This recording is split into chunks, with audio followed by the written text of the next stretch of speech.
नमस्कार, आप देख रहे हैं न्यूज कॉल 24। हर खबर पर नजर, हर सवाल का जवाब। देश दुनिया की हर छोटी बड़ी खबर सीधे आपके स्क्रीन पर। लगातार ताजा खबरों के लिए बने रहिए न्यूज कॉल 24 के साथ। आरक्षण में सब कैटेगरी क्या है? कोटे में कोटा का ये फैसला कैसे समीकरण अब बदल देगा? आइए इस बात को समझते हैं। 1947 में जब हमारा देश आजाद हुआ था और गणतंत्र की नींव रखी गई थी, तो उसमें बराबरी नहीं थी। इसलिए संविधान बनाते समय इसके निर्माणकर्ताओं ने समानता का हक देते हुए भी कुछ अपवादों के लिए जगह छोड़ दी। जिन वर्गों को ऐतिहासिक रूप से भेदभाव झेलना पड़ा है, उन्हें आगे बढ़ने में राज्य मदद करे। इसी के नतीजे में आरक्षण की व्यवस्था अस्तित्व में आई थी। अनुसूचित जाति और जनजाति को कॉलेज और नौकरियों में आरक्षण दिया गया ताकि वो समाज में बाकी वर्गों के बराबर आ सके। उनका प्रतिनिधित्व सरकार के समाज के हर स्तर पर हो सके।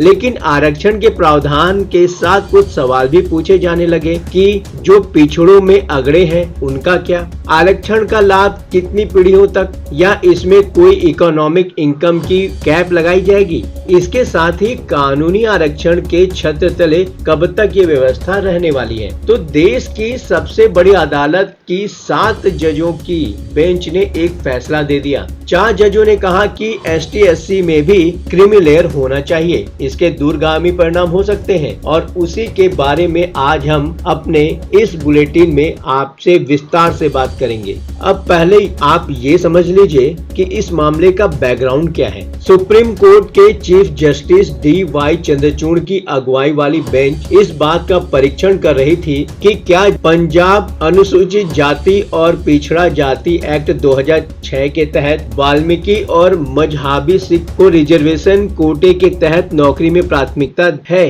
साथ ही कोर्ट को यह भी देखना था कि क्या अनुसूचित जाति और अनुसूचित जनजाति के भीतर राज्य सरकार सब क्लास बनाकर रिजर्वेशन का लाभ दे सकती है या नहीं। सुप्रीम कोर्ट में इस मामले में कुल 23 याचिकाएं दाखिल की गई थी। उनमें पंजाब सरकार की भी याचिका थी, जिसने पंजाब और हरियाणा हाई कोर्ट के 2010 के फैसले को चुनौती दी गई थी। हाई कोर्ट ने पंजाब लॉ की धारा 4 सब सेक्शन 5 को खारिज कर दिया था, जिसके तहत SC कोटे में 50% सीट वाल्मीकि और मजहबी सिख को देने का प्रावधान था। हाई कोर्ट ने कहा था कि यह प्रावधान 2004 के सुप्रीम कोर्ट के चिनैया जजमेंट के खिलाफ है। अब सबसे पहले आप ये समझिए कि क्या था साल 2004 का फैसला। 2004 के फैसले में सुप्रीम कोर्ट ने SC/ST के भीतर उपजाति को तरहीज देने को गलत बता दिया था। 2004 का फैसला 5 जजों की बेंच ने किया था।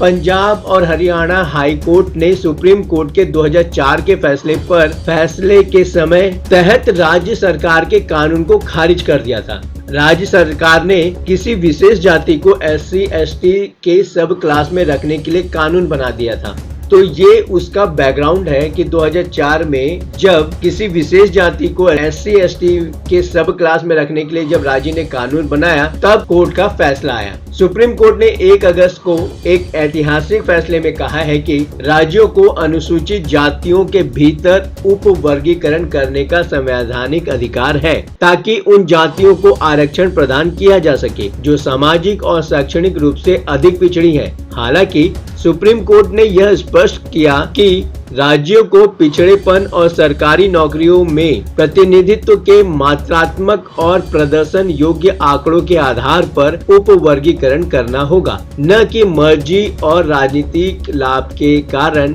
उसको आधार बनाकर। चीफ जस्टिस DY चूड़ के नेतृत्व वाली 7 संसदीय संविधान पीठ ने 6:1 के बहुमत के निर्णय के जरिए EV चिनैया बनाम आंध्र प्रदेश सरकार मामले के शीर्ष अदालत की 5 सदस्यीय पीठ के 2004 के फैसले को खारिज कर दिया, जिसमें कहा गया था कि अनुसूचित जातियों SC के किसी उप वर्गीकरण की अनुमति नहीं दी जा सकती, क्योंकि वे अपने आप में स्वजातीय समूह हैं। CJI ने अपने 140 पृष्ठ के फैसले में कहा, राज्य संविधान के अनुच्छेद 15, जिसके अंतर्गत धर्म, जाति, नस्ल, लिंग, जन्म स्थान के आधार पर किसी भी नागरिक के साथ भेदभाव न करना आता है, और अनुच्छेद 16, जिसमें सार्वजनिक रोजगार में अवसर की समानता के तहत अपनी शक्ति का प्रयोग करते हुए सामाजिक पिछड़ेपन के विभिन्न श्रेणियों की पहचान करने और नुकसान की स्थिति में विशेष प्रावधान जैसे आरक्षण देना के लिए स्वतंत्र है। अब हम ये समझते हैं कि 1 अगस्त को तो फैसला आ चुका है, अब इस फैसले का असर क्या होने वाला है। अलग अलग कैटेगरी में सब